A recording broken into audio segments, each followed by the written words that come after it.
जेटीआई सूबाई सिंध जो अहम इजलास मदरसा अरबिया दारुल कुरआन रहमानिया वडा डंगराज नौशरो फिरोज में सूबाई सदर नईमुल्ला लगारी की सदारत में मुनक़िद थियो। इजलास में तंजीमी फालियत मुस्तक़बिल की प्लानिंग समेत अहम फैसला कया विया।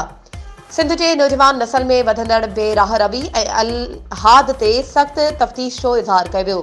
इन हवाले से ईंदड़ ख़मीस ते पूरी सिंध में यूनिट सतह ते दरसे कुरान मजीद मुनक़िद करण जो फैसलो वधीक अॻवाणनि ख़िताब कंदे चयो त जमईत तुलबा इस्लाम असरी तालीमी इदारनि में कलम किताब ऐं उस्तादनि जे एहतराम चाहे थी।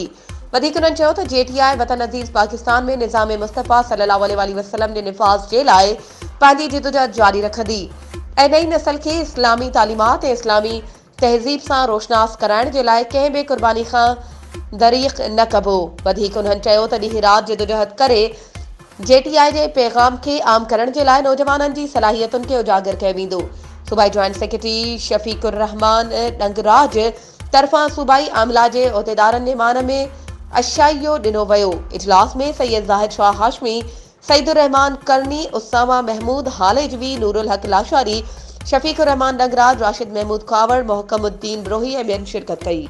वधीक ख़बरुनि ऐं अपडेट्स जे लाइ असांजे चैनल खे सब्सक्राइब कयो ऐं हा बेल आइकन खे प्रेस करणु न विसारिजो त जीअं असांजी हर नई अचण वारी वीडियो तव्हां ताईं पहुची